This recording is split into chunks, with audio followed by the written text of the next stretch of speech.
नमस्कार विद्यार्थियों, आप सबका फिर से स्वागत है महाराजा सूरजमल पीजी कॉलेज अजबपुरा की ऑनलाइन क्लास में। और आज हम पढ़ेंगे बीए द्वितीय वर्ष के द्वितीय प्रश्न पत्र उपन्यास निबंध व काव्य शास्त्र। इसमें आज अपना बिंदु है निबंध। निबंध क्या है, निबंध किस प्रकार से लिखा जाए, निबंध के अंग कौन से होते हैं, निबंध के तत्व, निबंध की विशेषताएं, इनके बारे में अपन चर्चा करेंगे। सबसे पहले हम निबंध के बारे में जान लें कि निबंध दो शब्दों से मिलकर बना है, नि प्लस बंध। नी प्लस बंध दो शब्दों से ये शब्द बना है। और निबंध का मतलब होता है अच्छी तरह से बंधा हुआ, अर्थात एक सरल सुबोध कसी हुई भाषा में विचारों का बंधा हुआ एक व्यवस्थित क्रमबद्ध लेख निबंध कहलाता है। और किसी एक विषय पर विचारों को क्रमबद्ध कर सुंदर और सुगठित भाषा में लिखी रचना को निबंध कहते हैं। किसी एक विषय पर विचारों का क्रमबद्ध व सुंदर सुगठित और सुबोध भाषा में जो हमें आसानी से समझ में आए, ऐसी लिखी रचना को हम निबंध कहेंगे। और निबंध में विचारों की गहनता अधिक पाई जाती है, बुद्धि तत्व पर आधारित है। कुछ विचारक हैं जिन्होंने निबंध की परिभाषा दी है, जिनमें सबसे पहले हम देखेंगे बाबू गुलाब राय। ये शुक्ल युग के निबंधकार है बाबू गुलाब राय। इन्होंने कहा है कि निबंध का आकार सीमित होता है, उसमें निजीपन होता है, अर्थात उसमें लेखक के निजी अनुभव का भी उसमें विस्तार होता है। स्वच्छ और सजीव होता है, एकदम स्वच्छ, अच्छे शब्दों का और सुगठित सजीव निबंध ऐसा हो जो ऐसे प्रतीत हो कि हमारे सामने ही वो घटनाएं चल रही। तो बाबू गुलाब राय कहते हैं निबंध का आकार सीमित होता है, उसमें निजीपन होता है और स्वच्छ और सजीव होता है। इस प्रकार से निबंध की परिभाषा दी है। आगे अन्य परिभाषा दी है आचार्य रामचंद्र शुक्ल ने, जो हिंदी के बहुत प्रख्यात विद्वान हैं। यदि गद्य कवियों की कसौटी है तो निबंध गद्य की कसौटी है। कुछ विचारकों ने कहा है कि जो गद्य की कसौटी कवियों की कसौटी है, गद्य जो रचना है वो कवियों की कसौटी है, उनको परखने का, अगर किसी लेखक को या कवि को परखा जाए तो उसकी गद्य रचना को देखी जानी चाहिए। उसी प्रकार अगर गद्य रचना को परखना हो तो उसके निबंध जानने चाहिए। तो ये आचार्य रामचंद्र शुक्ल ने परिभाषा दी है, एक बार और देख लीजिए। यदि गद्य कवियों की कसौटी है तो निबंध गद्य की कसौटी है। पंडित श्याम सुंदर दास ने अगली परिभाषा दी है, निबंध वह लेख है जिसमें किसी गहन विषय पर विस्तार पूर्वक और पांडित्यपूर्ण ढंग से विचार किया गया हो, ऐसा लेख निबंध कहलाता है। श्याम सुंदर दास जी कहते हैं निबंध वह लेख है जिसमें किसी गहन विषय पर, गूढ़ विषय पर, इसके बारे में किसी को बताना हो, विस्तार पूर्वक उस विषय का विस्तार और पांडित्यपूर्ण, उसको सही ढंग से अपनी सही भाषा शैली में प्रस्तुत करना, उस विचार को प्रस्तुत करना, वही निबंध कहलाता है। इस प्रकार ये निबंध की परिभाषाएं रही। अब हम पढ़ेंगे निबंध के अंगों के बारे में विचारकों ने निबंध के 4 अंग बताए हैं, जिनमें शीर्षक, प्रस्तावना, विस्तार व उपसंहार।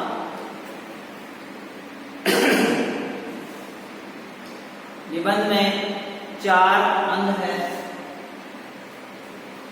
निबंध के अंग 4 अंग है। शीर्षक,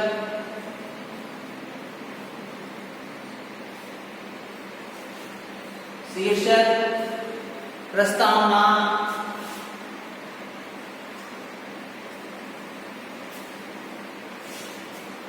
विस्तार एवं उपसंहार।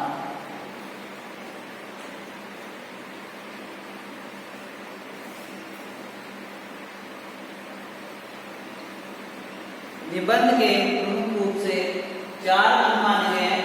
शीर्षक, जिसमें कोई विषय वस्तु चुनी जाती है और उसका शीर्षक निर्धारित किया जाता है, और शीर्षक आकर्षक होना चाहिए, जो पाठकों को अपनी ओर आकर्षित करे। शीर्षक ऐसा होना चाहिए जैसे गबन, शीर्षक ध्यान में आते ही चंद्रकांता।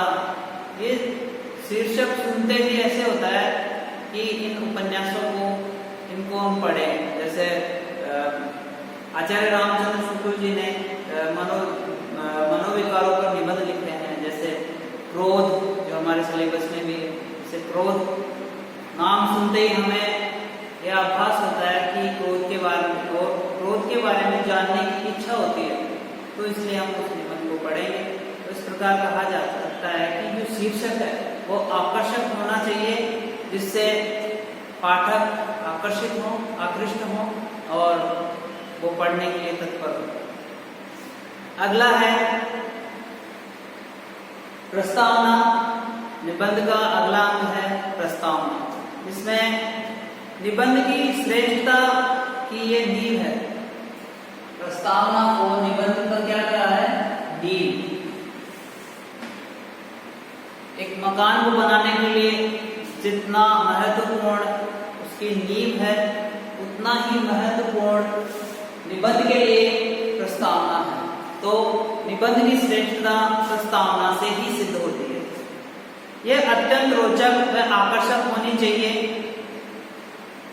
इसमें विषय वस्तु की झलक भी दिखाई देनी चाहिए। ये अत्यंत रोचक और आकर्षक होनी चाहिए, और इसमें जो विषय वस्तु हमने निर्धारित की है या उसका चिंतन मनन किया है, वो प्रस्तावना में उस विषय वस्तु की झलक दिखाई देनी चाहिए।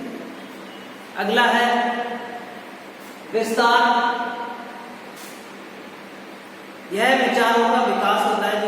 जो निबंध का तीसरा अंग है विस्तार, उसमें जो विषय वस्तु है, जिस विचार पर निबंध लिखा जा रहा है, उस विषय वस्तु का या विचार का उसमें विस्तार दिखाया जाता है, और यह विचारों का विकास होता है। यह निबंध का सर्व प्रमुख अंग है। यह विचार का सर्व प्रमुख अंग है। क्या? विस्तार। और इसमें निबंधकार अपना दृष्टिकोण प्रस्तुत करता है। किसी भी विषय वस्तु को प्रस्तुत करने के लिए निबंधकार अपना दृष्टिकोण, अपना मत प्रकट करता है। वो विस्तार वाले अंग में ही वो उस निबंध का विस्तार, अपने विचारों का विस्तार प्रकट करता है, अपना दृष्टिकोण प्रकट करता है। इस प्रकार ये तीसरा अंग रहा। निबंध का चौथा अंग है उपसंहार। इसमें समापन, उस विषय वस्तु, उस विचार का समापन होता है। निबंध का समापन एक निश्चित क्रम में होता है। लेखक अपना दृष्टिकोण व उद्देश्य प्रस्तुत करता है। वह उपसंहार होता है। इसमें लेखक की जो विषय वस्तु है, उसमें उसका समापन एक निश्चित क्रम में करता है, और अपने किसी उपदेश के द्वारा वो इसमें समापन करता है निबंध का। और किसी व्यक्ति के द्वारा कही गई बात, कोई कोई कविता की पंक्ति या सूक्ति उसके द्वारा उस निबंध का अंत करता है तो वो उपसंहार में होता है। इस प्रकार ये निबंध के 4 अंग हैं। और अब बात करेंगे हम निबंध के प्रकारों की। निबंध के प्रकार, तो निबंध के प्रकार है निम्न विद्वानों ने निबंध के प्रकार बताए हैं, जिसमें विचारात्मक है, विवरणात्मक है, वर्णनात्मक है, भावात्मक है, साहित्यिक है। तो हम इनका विस्तार से चर्चा करेंगे। निबंध के प्रकार।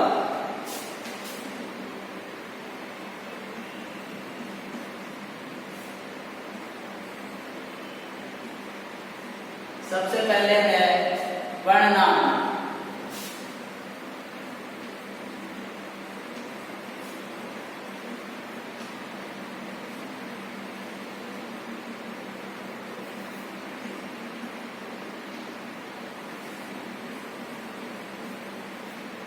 वर्णनात्मक ये निबंध के प्रकार है।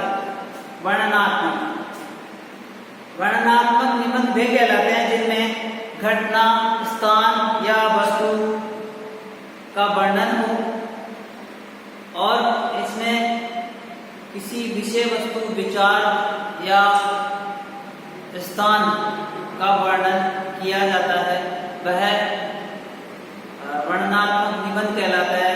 जैसे होली, दीपावली, क्रिसमस, ईद आदि से संबंधित जो उनका उन त्योहारों का वर्णन किया जाए तो वो वर्णनात्मक निबंध कहलाते हैं। जैसे गाय का निबंध है, दिवाली का है, होली का है। इस प्रकार इनका वर्णन करना, त्योहारों का वर्णन करना या किसी विषय वस्तु का या स्थान का वर्णन करना, वो वर्णनात्मक निबंध के अंतर्गत आता है। उसके बाद में है विचारात्मक।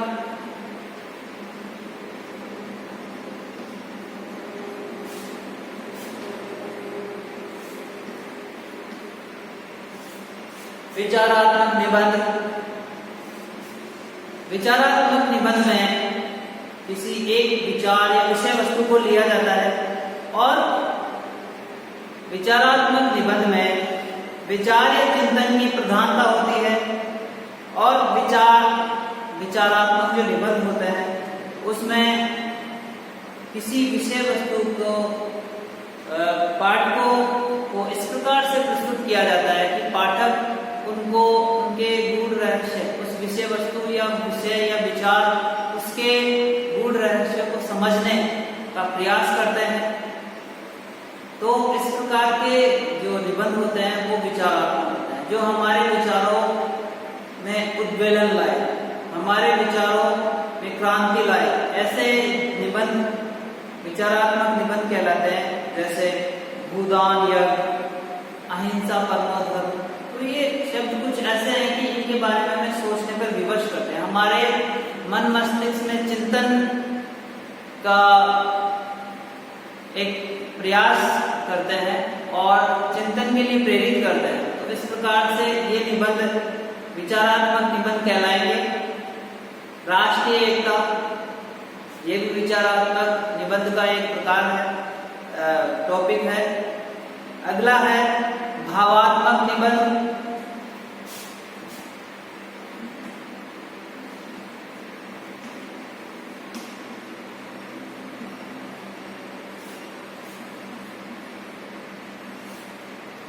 भावात्मक निबंध जिसमें मनुष्य की भावनाओं को महत्व दिया गया है और मनुष्य की भावनाओं को आधार बनाकर निबंध को प्रस्तुत किया जाए, वो निबंध भावात्मक निबंध कहलाते हैं। और मनुष्य की भावना को उसमें निबंध में प्रधानता मिले तो ऐसे निबंधों को भाव प्रधान निबंध या भावात्मक निबंध कहेंगे, जिनमें कुछ टॉपिक है मैं बताता हूँ। जैसे बुढ़ापा, चांदनी रात, बरसात का पहला दिन, मेरे सपनों का भारत। इस प्रकार से इनमें ये जो शीर्षक हैं इनमें व्यक्ति की भावनाएं झलक रही हैं। तो इस प्रकार ये भावात्मक निबंध के अंतर्गत आएंगे। अगला जो निबंध का प्रकार है वह है विवरणात्मक, विवरणात्मक, विवरणात्मक, विवरणात्मक, विवरणात्मक। इसमें विषय वस्तु को प्रस्तुत किया जाता है, लेकिन इन निबंधों में जो विषय है वो स्थिर नहीं रहता, अपितु गतिशील रहता है। जो इन निबंधों में जो विचार या विषय वस्तु को प्रस्तुत किया जाता है उसमें स्थिरता नहीं रहती, लेकिन इन निबंधों की विषय वस्तु में गतिशीलता अवश्य रहती है। और इस प्रकार के निबंधों में एक विवरण मिलता है, किसी भी विषय वस्तु के बारे में जानकारी मिलती है, और इस प्रकार के निबंध विवरणात्मक निबंध कहलाता है। जैसे शिकार वर्णन है, पर्वतारोहण वर्णन है, और दुर्गम प्रदेश की यात्रा वर्णन। हम यात्रा वर्णन को विवरणात्मक की श्रेणी में रख सकते हैं, और हम कहीं पे गए और उसका समय अनुसार हम वर्णन लिखते हैं कि 7 बजे ये हुआ, 7 बजे 8 बजे हमें ये गाड़ी मिली, 9 बजे यहाँ पर पहुंचे। तो उसमें एक एक विषय वस्तु या विचार का वर्णन किया जाता है, विवरण दिया जाता है। तो ऐसे निबंध विवरणात्मक निबंध कहलाते हैं। अगला भेद है साहित्यिक या आलोचनात्मक निबंध।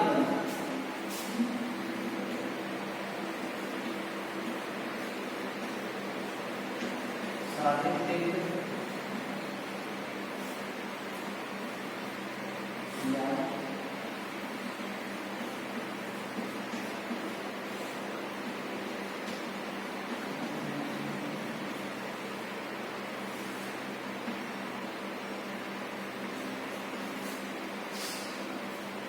साहित्यिक या आलोचनात्मक निबंध। इन निबंधों में साहित्यिक प्रवृत्ति या साहित्यिक विषय वस्तु को लिया जाता है और उसके बारे में पूरा विवरण चर्चा की जाती है। इसमें किसी साहित्यिक प्रवृत्ति या साहित्यिक व्यक्ति या स्थान उसके बारे में चर्चा की जाती है और उसका वर्णन किया जाता है। जैसे मुंशी प्रेमचंद या तुलसीदास, सूरदास, मीराबाई, इन पर कुछ लेख लिखे जाएं तो वो साहित्यिक निबंध या आलोचनात्मक निबंध कहे जाएंगे, और उसमें उनके रचनाओं, उनके गुण दोषों का वर्णन किया जाता है। तो ऐसे जो निबंध हैं वो साहित्यिक निबंध कहलाते हैं। इस प्रकार विचारकों ने 5 भेद किए हैं। इसके अलावा भी अनेक विद्वानों ने अलग अलग भेद किए हैं, लेकिन मूल रूप से ये भेद किए गए हैं। एक बार और देखते हैं। निबंध के प्रकार हैं वर्णनात्मक, जिसमें किसी विषय वस्तु का वर्णन किया जाए, विचारात्मक, जिसमें किसी विचार का विश्लेषण किया जाए और पाठकों को आकृष्ट करने के लिए उस विषय वस्तु का विस्तार पूर्वक चिंतन मनन किया जाए और पाठकों को भी चिंतन के लिए प्रेरित करे।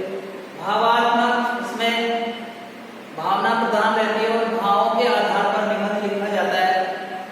विवरणात्मक, जिसमें किसी विषय वस्तु का विवरण दिया जाए और विषय वस्तु स्थिर न होकर इसमें गतिशील रहती है, लेकिन किसी विषय वस्तु स्थान, व्यक्ति आदि का वर्णन किया जाए, विवरण दिया जाए। और साहित्यिक या आलोचनात्मक में साहित्यिक प्रवृत्ति या साहित्यिक व्यक्ति के आलोचनात्मक निबंध लिखे जाते हैं। इस प्रकार के साहित्यिक निबंध या आलोचनात्मक निबंध कहलाते हैं। ये निबंध के प्रकार हैं और ये निबंध के अंग हैं। अब हम चर्चा करेंगे निबंध की प्रमुख विशेषताओं के बारे में।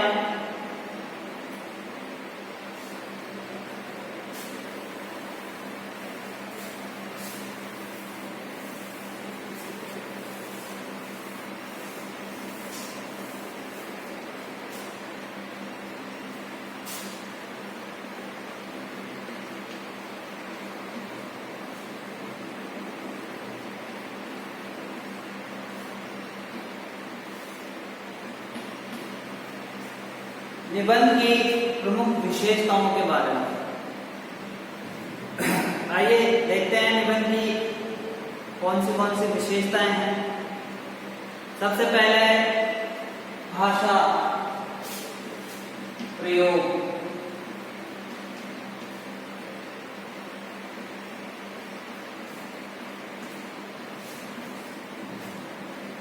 निबंध की विशेषताओं में सबसे पहले भाषा। निबंध की जो भाषा है इसमें मूल रूप से भाषा को महत्व दिया जाता है और जो भाषा है वो सरल, सुबोध व सुगठित होनी चाहिए। भाषा में कसावट होनी चाहिए और भाषा विभिन्न प्रकार के अलंकारों, मुहावरों व लोकोक्तियों से परिपूर्ण हो। इस प्रकार भाषा प्रयोग इस प्रकार से किया जाए कि वो भाषा पाठक को आकर्षित करने में सक्षम हो। इसमें बोलचाल की भाषा के भी शब्द हो और कुछ तत्सम शब्दों का प्रयोग किया जाए ताकि पाठकों को आकर्षित करने में सक्षम हो। दूसरा है विचार। विचार प्रयोग। विचार प्रयोग निबंध में जो विचार है उनका व्यवस्थित तरीके से उस विचार को प्रस्तुत किया जाए और विचार में कसावट का गुण हो और जो उदाहरण आते हैं उनकी भाषा न बदले और जो विचार है उसका निबंध में अच्छी तरह से विश्लेषण करें और पाठकों को वो विश्लेषण आसानी से समझ में आए। इसलिए आसान भाषा का प्रयोग करें और ऐसा विचार प्रस्तुत करें जिसके गुण और दोष उस विषय वस्तु के विचार के दोनों बताए। आलोचनात्मक उसका वर्णन करें ताकि पाठकों को वो अच्छे समझ में आए और चिंतन के लिए तैयार हो। तीसरी विशेषता है विराम चिन्हों का समुचित प्रयोग हो। विराम चिन्हों का प्रयोग। विराम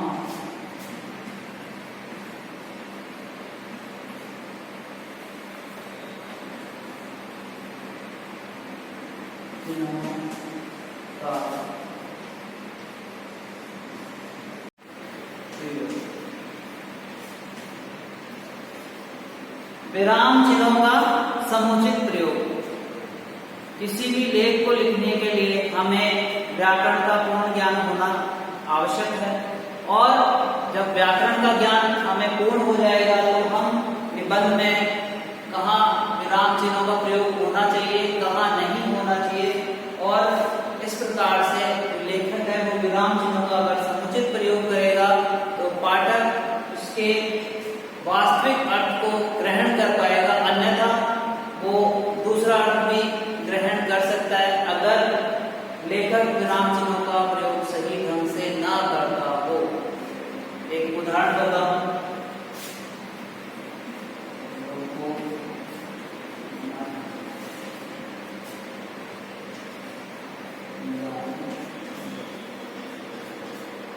एक वाक्य उदाहरण के लिए हम देखते हैं विराम चिन्ह। रोको मत जाने दो। पाठक इसका अर्थ लेगा कि उसको रोको मत जाने दो, अर्थात उसको जाने दो। अगर ये विराम चिन्ह यहां पर प्रयोग कर दूं मैं तो इसका अर्थ दूसरा विपरीत हो जाएगा। रोको मत जाने दो, उसको रोक लो, उसको मत जाने दो। और अगर मैं ये यहाँ पे प्रयोग करता हूँ रोको मत अर्थात उसको जाने दो।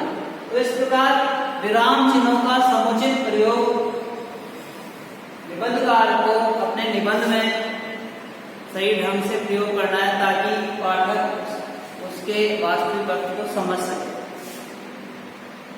अगली विशेषता है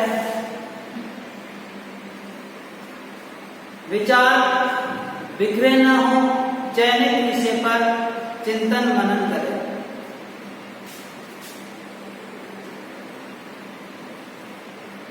चयनित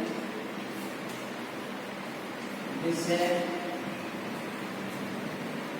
पर मनन करें।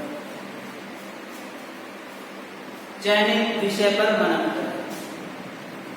कोई भी लेखक या निबंधकार है, जो विषय उसने चुना है, जो विचार उसने अपने मन में धारण किया है लेखन के लिए, उस विषय के बारे में उसको चिंतन मनन कर लेना चाहिए, उसके बारे में रिसर्च कर लेना चाहिए, अच्छी तरह से उसको परख कर फिर अपने जो विचार हैं वो उस लेख के रूप में प्रस्तुत करें, ताकि जो पाठक है उसको एक समुचित जानकारी हासिल हो। इस प्रकार अगली विशेषता है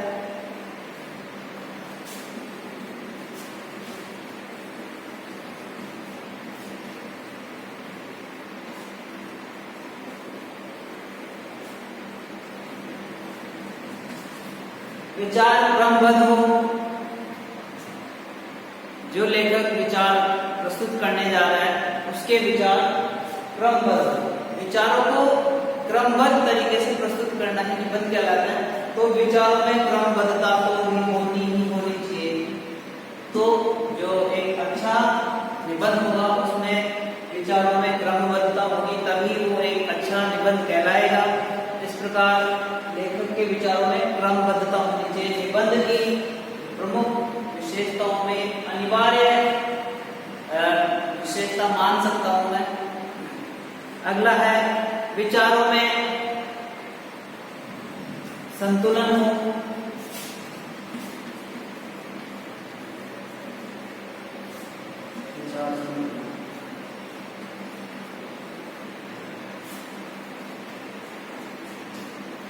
लेखक के लेख में, निबंध में, उसके विचार में संतुलन होना चाहिए। और संतुलन का अर्थ ये है कि जो विचार, जो प्रमुख विचार निबंध में उसने प्रस्तुत किया है, उस विचार को ही वो आगे लेकर बढ़े, उसका ही वो विश्लेषण करे। जो अन्यथा जो गौण विषय वस्तु है उसको वो समाप्त कर दे। जो प्रमुख विषय है उसको ही वो अपने इसमें निबंध में प्रस्तुत करे, उसका विश्लेषण करे। इसके अगली विशेषता है निबंध में बदली हुई विषय सामग्री के अनुसार पैराग्राफ भी बदलने चाहिए। जो विषय सामग्री है वो न बदले, विषय सामग्री के अनुसार ही पैराग्राफ बदले।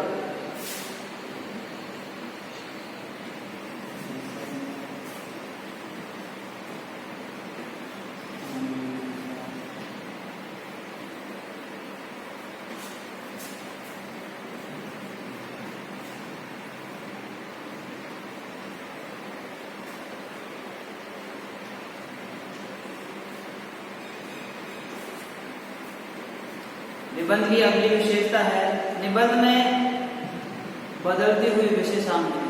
कई बार निबंध इस विचार को प्रस्तुत कर रहा है, उससे तुलना करने के लिए वो विषय सामग्री को बदलता है।